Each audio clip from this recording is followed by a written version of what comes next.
The sack moved.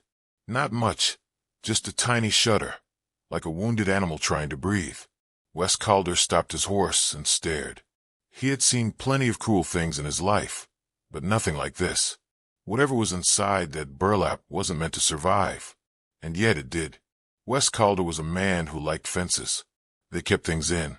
They kept things out. Most of all, they made sense. A fence was honest. It told you where you stood. That was why he was riding the edge of his land that morning, checking the posts for breaks. The Montana wind had been howling for days, and if there was one thing Wes knew, it was that wind had a way of finding weakness. He didn't expect to find weakness in a sack. At first, he thought it was trash, some traveler's discarded bundle left to rot. But then he saw the rope. Too tight, too deliberate, and then movement. His stomach turned. Wes swung off his horse, his boots kicking up dust as he strode forward. He pulled out his knife and crouched beside the sack. A sound came from inside, soft, broken. A whimper. His hands moved before his mind could catch up. The blade sliced through the rope, the burlap falling open like a dead flower. And then he saw her. A woman, pale, bruised, her dress torn and dirty.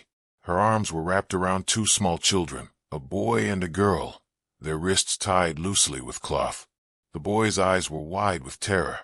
The girl's face was streaked with tears. The woman lifted her head, her lips cracked and dry. She didn't beg for herself. "Please," she whispered, her voice raw. "Take them off." Wes didn't ask questions. He didn't hesitate. He cut the cloth, binding the children's wrists, then reached for the woman. She flinched, but he didn't stop. He lifted her gently, then the boy, then the girl, carrying them one by one to his horse. The children clung to the woman, their small hands gripping her sleeves, like she was the only thing keeping them from falling into the sky. The woman didn't cry. She didn't speak. She just held them, her arms shaking with the effort. Wes mounted his horse, settling the woman in front of him, the boy behind, the little girl tucked against his chest. He turned toward home, his jaw tight. Whoever had left them here like garbage would answer for it. But first, he had to keep them alive. The wind howled again, but this time, it didn't sound like a warning. It sounded like a storm coming. Some people wear their pain like a second skin. Hers was wrapped tight around her, silent and heavy. She didn't need to speak for Wes to know. This woman had seen hell, and somehow, she had dragged two children out of it with her. The cabin was small but sturdy, built to keep out the cold and the wolves. Wes carried the woman inside first, her body light as a bundle of twigs in his arms. The children followed, their bare feet silent on the wooden floor. The boy, Tommy, she had called him, stayed close to the woman, his fingers curled into the hem of her dress. The little girl, Lena, just stared with big, hollow eyes. Wes set the woman down in the chair by the fire, then turned to the stove. He didn't ask if they were hungry. He just started cooking. The woman watched him, her gaze flickering between the door and the children, like she expected someone to burst in any second. Wes didn't blame her. Whatever had put her in that sack wasn't the kind of trouble that just walked away. He ladled stew into 3 bowls and set them on the table. The smell of meat and potatoes filled the room, but the children didn't move. They looked at the woman first, waiting. "Eat," she whispered. Only then did they reach for the food, their small hands trembling as they lifted the spoons. The woman didn't touch hers. Wes leaned against the counter, arms crossed. "Name's Wes Calder," he said. "This is my land." The woman's throat worked, like the words were stuck. "Annalise," she finally said. Just that. No last name. No story. Wes didn't push. He'd known men who came back from war with that same look, like talking might make the nightmare real again. Tommy finished his stew first, his bowl scraped clean. Lena ate slower, her eyelids drooping. Annalise reached over and smoothed the girl's tangled hair, her fingers gentle despite the bruises on her own arms. "You can sleep in the barn," Wes said. "It's warm. Got blankets." Annalise's shoulders stiffened. "We'll go in the morning." Wes almost laughed. She could barely stand, and she was talking about leaving? "You ain't going nowhere tonight," he said. Not like this. Her chin lifted, defiance flickering in her eyes. We can't stay. You can tonight. She opened her mouth like she wanted to argue, but then Lena whimpered, her head nodding forward. Annalise sighed and pulled the little girl into her lap. Tommy scooted closer, his thumbs sneaking into his mouth, a habit too young for a boy his age. Wes grabbed an old quilt from the chest by the bed and tossed it to her. Barn's clean. No animals in there right now. Annalise nodded, her arms tightening around Lena. Thank you. Wes didn't answer. He just watched as she stood, swaying a little before steadying herself. Tommy followed, his hand finding hers again. They moved toward the door like shadows, quiet and afraid of the light. Wes waited until the door closed behind them. Then he grabbed his rifle and sat on the porch, his back against the wall. He didn't sleep. Somewhere out there, someone had thrown away a woman and 2 kids like they were nothing. And Wes had a feeling that someone wasn't done looking. Fire doesn't just burn, it leaves scars. And the ones you can't see are the hardest to heal. Morning came slow and gray. Wes had spent the night on the porch, his rifle across his knees, listening to the wind and the distant cry of a coyote. When the sun finally rose, he stood, his bones stiff from the cold. The barn door creaked open, and Annalise stepped out, the children trailing behind her. She'd washed her face in the trough, her hair combed back with her fingers. The bruises stood out even more in the daylight, dark smudges along her jaw, cut on her lip. Tommy clutched a piece of bread Wes had left out the night before. Lena hid behind Annalise's skirt, peeking at Wes with one big eye. You're still here, Wes said. Annalise pressed her lips together. We'll leave today. Where to? She didn't answer. Wes sighed and walked past her toward the barn. You ain't got nowhere to go, do you? Annalise's hands curled into fists. We can't stay here. Why not? Because, her voice cracked. She looked at the children, then lowered her voice. Because he'll come. Wes stopped. Who? Annalise swallowed hard. Royce Hemlin. The name meant nothing to Wes, but the way she said it, like it was poison on her tongue, told him enough. He was supposed to be my husband, she whispered. I answered an ad, a mail-order bride, but when I got there, her breath hitched. He wasn't a husband.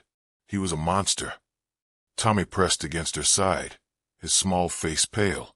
Lena whimpered, and Annalise stroked her hair absently, like it was a habit. Wes waited. Annalise took a shaky breath. He wasn't just after me. He takes people, women, children, sells them off like cattle. I found Tommy and Lena locked in a wagon. Their parents were gone. I couldn't leave them. Wes's jaw tightened. So you ran. I tried. Her voice was hollow. He caught us, put us in that sack. Said if I wasn't worth anything, neither were they. The words hung in the air, ugly and sharp. Wes looked at the children, Tommy's 2 serious eyes, Lena's tiny fingers clutching Annalise's dress. They weren't hers, but she'd fought for them anyway. You can stay, he said. Annalise shook her head. You don't understand. He'll come. He'll hurt you too. Wes met her gaze. Let him try. For the first time, something flickered in Annalise's eyes, not fear. Hope. Tommy tugged her hand. Can we stay, Anna? Annalise looked at Wes, then at the children. Her shoulders slumped, like she was too tired to fight anymore. Wes didn't wait for her answer. He turned toward the cabin. Breakfast first. Then we'll figure out the rest. And just like that, his quiet life wasn't so quiet anymore.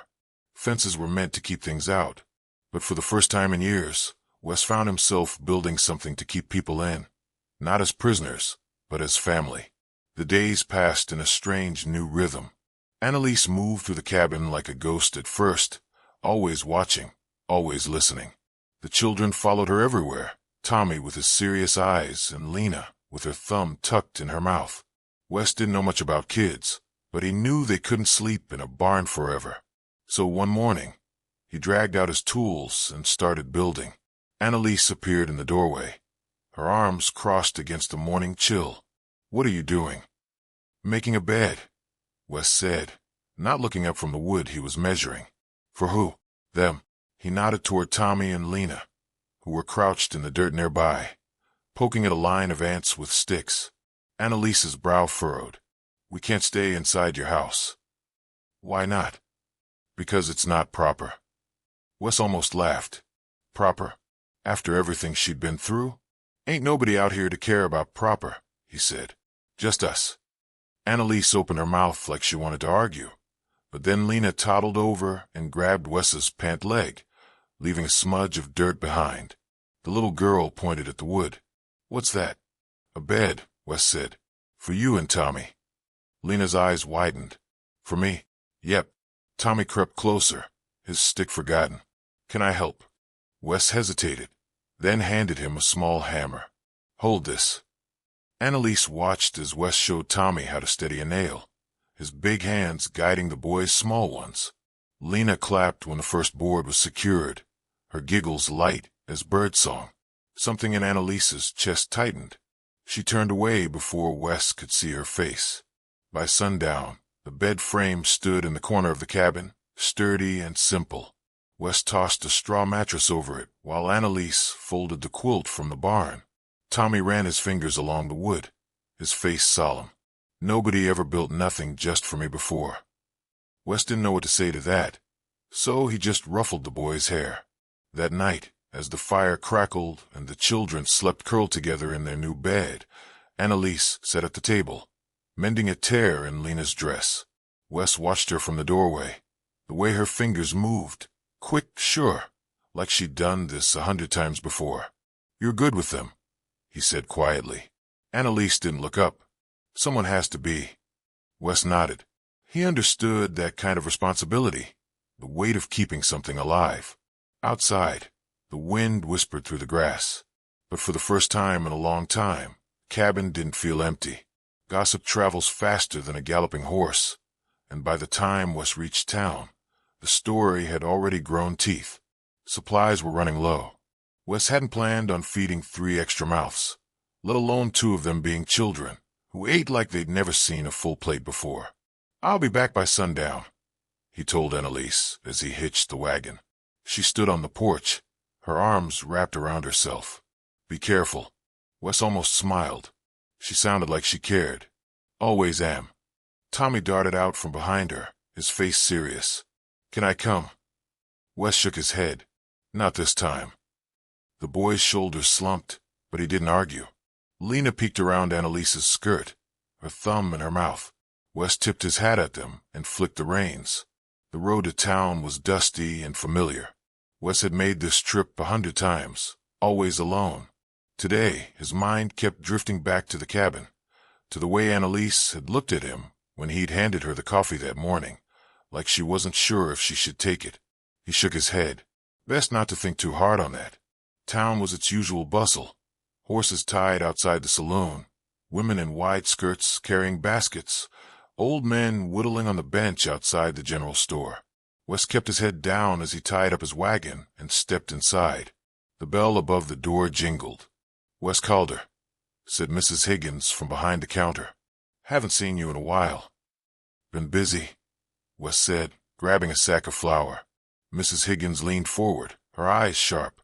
"Heard you got visitors out at your place." Wes's hand stilled on the flour sack. "Heard from who?" "Oh, you know how folks talk." She waved a hand.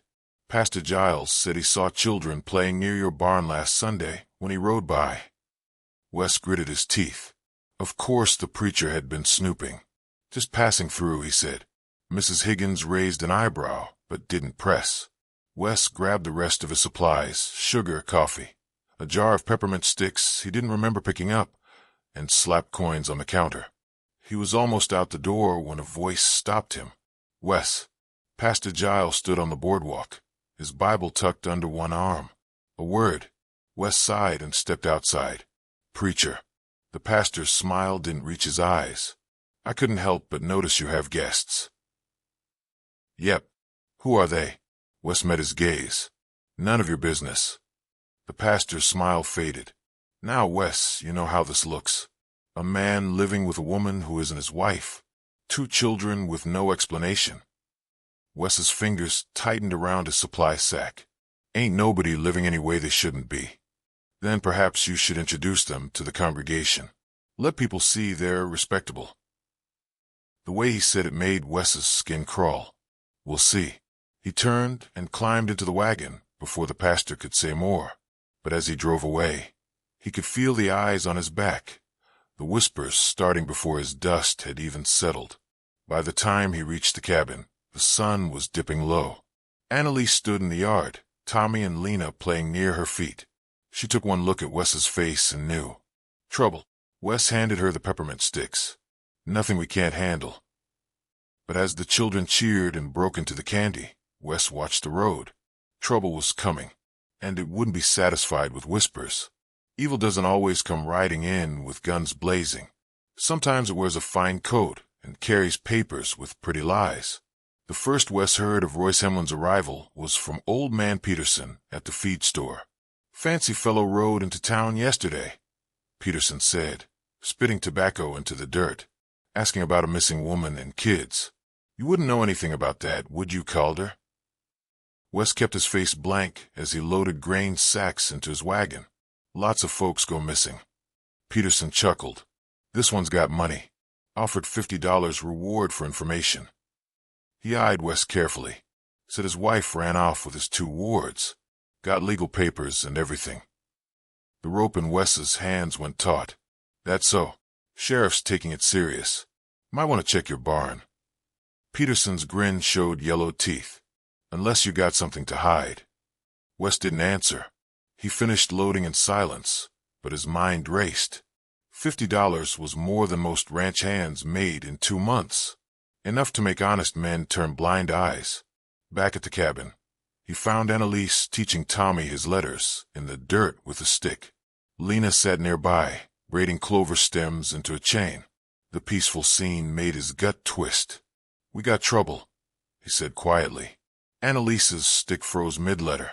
Her face went pale as milk. Wes crouched beside her. Man's in town asking after you and the children. Says you're his wife. Says they're his wards. He's lying. The words burst from Annalise like gunshot. Lena startled at the sudden noise. I know that. Wes kept his voice low. But he's got papers. And money. Sheriff's listening. Annalise grabbed his arm, her fingers trembling. You can't let him take them, Wes. You don't know what he... Her voice broke as Tommy moved closer, his small face creased with worry. Wes covered her hand with his own. I ain't letting anybody take anybody. That night, Wes did something he hadn't done in years. He rode into town after dark. The saloon was loud and bright, spilling yellow light into the street. Through the window, he saw him. Royce Hemlin sat at a corner table, like a king holding court. He wasn't what Wes expected. No snarling brute or back-alley thug. This man wore a tailored suit, his dark hair slicked back, a gold watch chain gleaming across his vest. He held a glass of whiskey like it was a fine thing, not something to drown in. Wes studied the face he'd only heard described in Annalise's shaky voice. The clean-shaven jaw, the too-white smile, the way his eyes stayed cold even when he laughed. Then Royce lifted his head, as if sensing the gaze. Their eyes met through the grimy window. Wes didn't wait to see if recognition dawned. He melted back into the shadows and rode hard for home. Home wasn't just walls and a roof anymore. It was the first safe place any of them had known in too long. And now someone was coming to take it away. Annalise didn't sleep. She sat by the window, watching the moon track across the sky. Wes's words played in her mind like a terrible song. He's in town. The children slept soundly in their shared bed. Lena curled against Tommy's back. They'd started sleeping through the nights now. No more whimpers or sudden frights. That small miracle made her chest ache. A floorboard creaked. Wes stood in the doorway, hat in hand. Saw him, he said quietly. Annalise's throat closed. And, fancy, talked smooth. Got the whole saloon eating from his palm. Wes's jaw worked. He looked right at me. A chill ran down Annalise's spine. Then he knows. Wes nodded. We'll be ready. He moved through the cabin with quiet purpose, checking the rifle, barring the shutters, sliding his skinning knife into his boot. Annalise watched him, this gruff man who'd become their unlikely protector. "What if the sheriff comes?" she asked. Wes paused. "Then we show him the truth." "But Royce has papers. And I've got land. And a name that means something here." Wes met her eyes. "That counts too." The morning dawned too bright, too normal. Tommy chased chickens in the yard while Lena helped Annalise hang laundry. Wes repaired a harness, his eyes constantly scanning the horizon. They came at noon. 3 riders, Royce flanked by the sheriff and a deputy. Annalise's hands froze on the wet shirt she was wringing. Lena, sensing her fear, hid behind her skirts. Wes stood slowly, wiping his hands on his pants. "Sheriff." "Wes." The sheriff tipped his hat. "This here's Mr. Hemlin. Says he's missing some family." Royce dismounted with the easy grace of a man used to fine things. His gaze slid past Wes to Annalise, and his smile made her stomach turn. "Annie, darling," he said, voice dripping honey. "You gave me such a fright." Annalise felt Tommy press against her side, his small hand clutching hers. She lifted her chin. "I'm not your anything." Royce sighed like a disappointed parent. Still so dramatic. He turned to the sheriff. "As you can see, my wife is clearly unwell, and those are my sister's children. Their poor mother passed last winter." He reached into his coat. "I have the documents right here." Wes stepped between them. "That woman's no more his wife than I am, and those children's parents were ranch hands he stole them from." Royce's smile never wavered. "Now, why would I do such a thing? I'm a businessman from Cheyenne." He spread his hands. "Whereas you, Mr. Calder, harboring runaways is a serious offense." The sheriff shifted uncomfortably. "Wes, if he's got papers." "And I've got a witness," Wes countered. "A witness who says this man beats women and sells children." Royce laughed, a rich, warm sound that didn't touch his eyes. "My poor Annie has always had flights of fancy. After the fever took our baby, well." He shook his head sadly. Annalise gasped at the blatant lie. "That's not true." Royce stepped forward. "Come home, darling. The children need proper schooling. A real roof." His voice softened. "I forgive you for running." Lena began to cry. Tommy stood stiff as a board, his small face terrified. Wes moved like lightning, blocking Royce's path. "They stay." For the first time, Royce's mask slipped. His eyes turned hard as flint. "This isn't over, rancher." The sheriff cleared his throat. "Now, Wes, let's not." "Get off my land," Wes said, his voice low and dangerous. "All of you." For a long moment, no one moved. Then Royce smiled again, that terrible, perfect smile. "Until next time." As the riders disappeared in a cloud of dust, Annalise sank to her knees, pulling the children close. Wes watched the horizon, his face set like stone. The walls still stood, but the siege had only just begun. The law was supposed to protect the innocent, but when the innocent had no papers and the guilty had plenty, truth became a fragile thing, easier to ignore than to defend. 3 days passed with no sign of Royce. The quiet should have been comforting, but it only made the air feel heavier.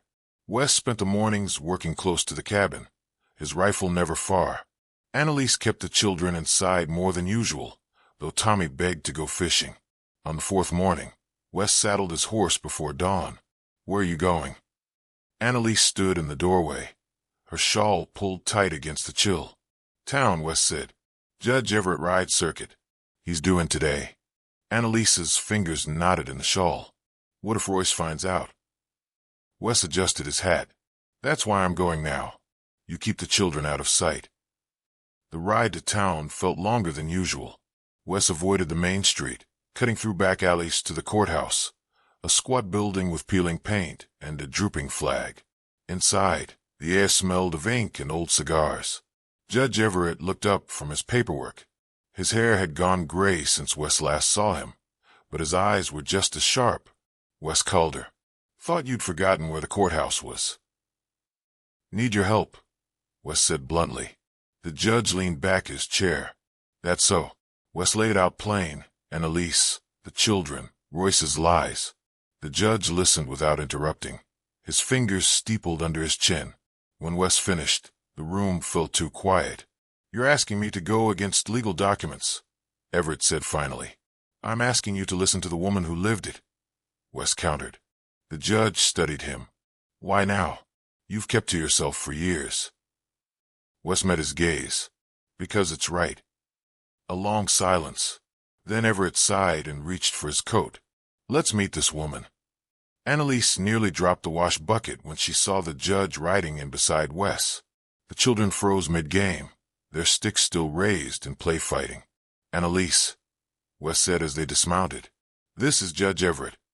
She wiped her hands on her apron, her throat tight. "Sir." The judge removed his hat. "Ma'am, Wes tells me you have quite a story." Inside, with the door shut and the children sent to play outside under Wes's watchful eye, Annalise told everything, from answering Royce's bride ad to finding the children locked in the wagon. Her voice shook only once when she described the sack. Judge Everett's face grew grimmer with each word. When she finished, he sat back with a heavy sigh. "Without proof, it's your word against his." Annalise's hands clenched in her lap. "The children are proof." "They are," the judge agreed. "But Hemlin claims there's wards, unless we can find their true family." Wes spoke from the doorway. "I'll stand for them." Everett raised an eyebrow. "You know what that means? You'd be legally responsible if this goes wrong." "My land against their safety," Wes said. "I know." Annalise's breath caught. The ranch was everything Wes had. The judge studied them both, then nodded. "I'll issue temporary guardianship papers. That should hold Hemlin off until we can investigate further."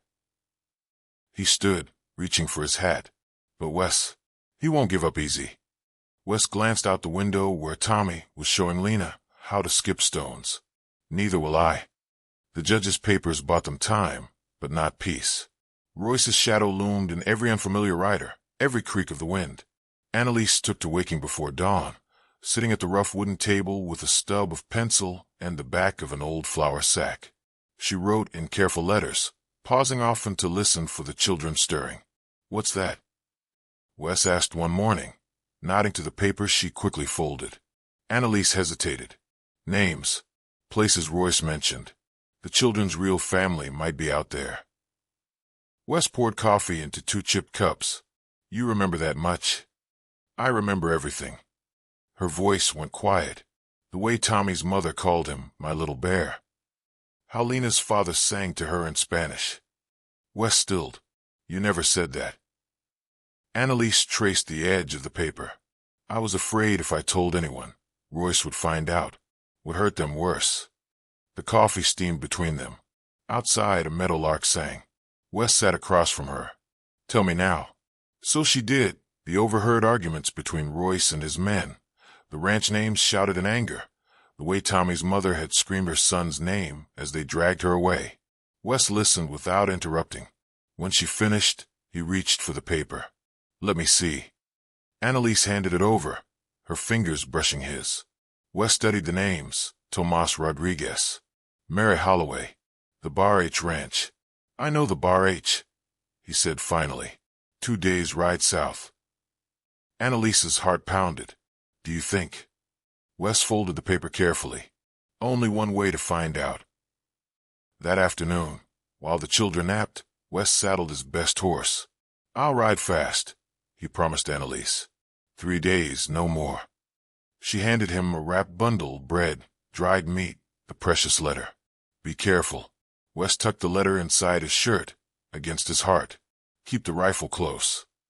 As he rode away, Annalise stood watching until he disappeared into the shimmering heat. Behind her, Tommy sleepily called her name. For the first time since the sack, she let herself hope. She had arrived in darkness, tired and trembling. Now she stood in the sunlight, holding the hands of 2 children who called her name without fear. The journey had been long, but the road ahead was finally their own. 3 days passed like 3 years. Each sunrise found Annalise on the porch before the birds woke, her shawl pulled tight against the morning chill as she scanned the southern road. She kept busy, teaching Tommy sums in the dirt with a stick, braiding Lena's hair by firelight, jumping at every coyote's cry that sounded too much like hoofbeats. On the fourth morning, dust bloomed on the horizon. Annalise dropped the shirt she was mending, the needle pricking her finger unnoticed. 3 riders approached, their shapes wavering in the heat haze. One tall and broad-shouldered, Wes. Another man rode beside him, leaning forward in his saddle like he might gallop ahead. Behind them, a wagon creaked along, a woman standing precariously on the seat. Tommy burst through the cabin door, cornbread crumbs still on his cheeks. "They're coming." The riders drew closer. The stranger tore off his hat. "Papa." Tommy flew across the yard like a shot. The man barely dismounted in time to catch the boy, crushing him in an embrace that lifted him clear off the ground. The wagon hadn't stopped rolling when the woman leapt down, her skirts tangling around her legs as she ran. "Lena, mi vida." Lena, who'd been stacking pebbles by the rain barrel, went statue still. Then she screamed, a sound so purely happy it brought tears to Annalise's eyes, and ran straight into the woman's outstretched arms. Annalise gripped the porch rail, her knees suddenly weak. Wes dismounted and walked toward her, his face lined with exhaustion, but his eyes brighter than she'd ever seen. "Tomas Rodriguez and his sister Maria," he said quietly. "They've been searching 6 months." The reunion unfolded like a dream, Tommy babbling in rapid Spanish between English words, Lena clinging to her mother's neck, the father running shaking hands over both children as if checking for injuries. Annalise turned away to give them privacy, and found Wes holding out a handkerchief. Only then did she feel the tears on her cheeks. "You okay?" he asked, his voice rough. She nodded, though her heart ached strangely. "This is what I wanted." Wes studied her face like he could read the unsaid words. Then he reached into his saddlebag. "Judge Everett sent this." The official document bore a gold seal. Royce Hemlin had been arrested in Cheyenne, wanted for crimes across 3 territories. The Rodriguezes had given sworn testimony about their stolen children. "It's over then," Annalise whispered. Wes hesitated. "They want you to come to Santa Fe. Family land. Good school." The words landed like a physical blow. Of course they'd ask. She kept their babies alive. But the thought of leaving this creaky porch, this stubborn man who'd fought for strangers, without hesitation. Inside, the cabin bore marks of their makeshift family. The extra hooks Wes had carved for the children's coats, the little shelf where Tommy kept his treasures, the mended quilt draped over their shared bed. Outside, laughter floated through the open door. Annalise turned to Wes. "What do you think I should do?" He met her gaze, steady as sunrise. "I think you should stay." Simple words. They changed everything. She stepped closer. "You can take the sack now, Wes. But don't send us with it." Wes didn't answer with words, just took her work roughened hand in his, their calluses catching in familiar places. Somewhere behind them, little Lena called, "Anna, ven aquí." And for the first time since the burlap darkness, Annalise knew exactly where she belonged. 1 year later, the first snow fell softly on the Calder ranch. Inside the now bustling cabin, Tomas practiced his letters at the table while baby Mateo, Annalise and Wes's dark-eyed surprise, gurgled in his cradle. Outside, Wes lifted a giggling Lena to place the star on the Christmas pine they'd cut together. The Rodriguez's latest letter lay open on the mantel, full of news from Santa Fe and promises to visit come spring. Royce Hemlin's 20-year sentence had been confirmed. Annalise stirred the simmering pozole, watching through the window as Wes showed Lena how to secure the star just so. His beard had grown in fuller this winter, his laugh lines deeper. She had come to them in a sack, broken and voiceless. Now her laughter rang through these walls daily, her hands forever busy building this life they'd chosen together. Some stories began with loss. This one was just getting started. Thank you for listening. If this story touched your heart, please like and subscribe for more tales of courage, healing, and unexpected love. Your support helps us keep telling stories that matter. Which moment moved you most? Let us know in the comments.